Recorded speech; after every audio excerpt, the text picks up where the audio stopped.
গ্রাম বাংলার রেসিপি নিয়ে তোমাদের সামনে আজকে আমি হাজির হয়েছি রান্নাঘরের গল্প কথা। প্রথমে আমি একটা লাউকে ভালো করে কেটে টুকরো টুকরো করে নিয়েছি।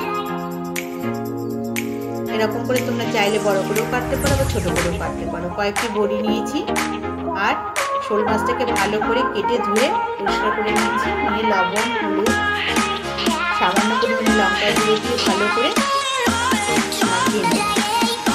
এই মশলাগুলো যাতে সমস্ত মাছের গায়ে লেগে যায় তার জন্য আমি কিছুক্ষণ সময় ধরে মাছটাকে মাখাবো এবং 10 মিনিট রেখে দেবো।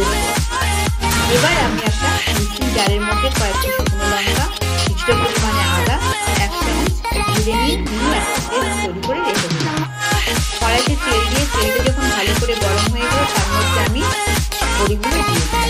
বড়িগুলো দিয়ে ভালো করে ভেজে নেব টাইম নিয়ে এবং গ্যাসের ফ্লেমটাকে একদম লো করে দেব। বড়িগুলো আমার যখন লাল লাল রং ধরবে তখন আমি বড়িগুলোকে তুলব। দেখো বন্ধুরা, বড়িগুলোতে লাল লাল রং ধরেছে। এবার আমি বড়িগুলোকে তুলে নেব। বড়ি ভাজা হয়ে গেলে পরে যে তেল থাকবে সেই তেলের মধ্যে আমি মাছগুলোকে দিয়ে দিলাম।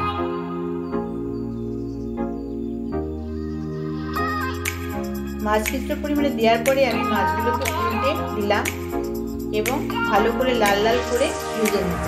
তার জন্য মাছটাকে আমার টাইম ধরে ভাজতে হবে এবং গ্যাসের ফ্লেমটাকে একদম লো টু মিডিয়াম দিয়ে রাখবো এবং মাছগুলোকে লাল লাল করে ভাজতে হবে, নাহলে ছোটো ছোটো মাছগুলো নরম হয়ে যাবে।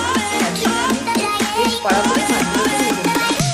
মাছ ভাজার পরে কড়াইতে যে তেল থাকবে সেই তেলের মধ্যে আমি দিয়ে দিলাম ফোড়ন, কয়েকটি শুকনো লঙ্কা, তেজপাতা আর সামান্য পরিমাণে মশলা থেকে যখন একটা সুন্দর গন্ধ বেরোবে তখন আমি কেটে রাখা কয়েকটি টমেটো দিয়ে দেওয়ার পরে আগে তৈরি করে রাখা মশলাটা দিয়ে দিলাম। এবার মশলার মধ্যে দিলাম কিছুটা পরিমাণে লবণ আর হলুদ। ভালো করে মশলা যখন কষতে থাকবে যখন তেল থাকবে এবং মশলার সুন্দর একটা লাল রং ধরবে তখন আমি সেই মশলার মধ্যে দিয়ে দিলাম সেগুলো কেটে রাখা লাউ। লাউটাকে ভালো করে নাড়াচাড়া করে কয়েকটি কাঁচা পাকা শুকনো লঙ্কা দিয়ে আমি লাউটাকে ঢেকে দিলাম। কিছুক্ষণ বাদে ঢাকনা খুললে পরে দেখতে পাবো আমি লাউ থেকে বেশ ভালো জল বেরিয়েছে। এবারও আমি আবারও লাউটাকে ভালো করে নাড়াচাড়া করে ঢাকনা দিয়ে দিলাম। এবার আমি 5 মিনিট বাদে ঢাকনাটা খুলতে দেখবো লাউ থেকে প্রচুর পরিমাণে জল বেরিয়েছে এবং লাউটা ভালো সেদ্ধ হয়ে গেছে।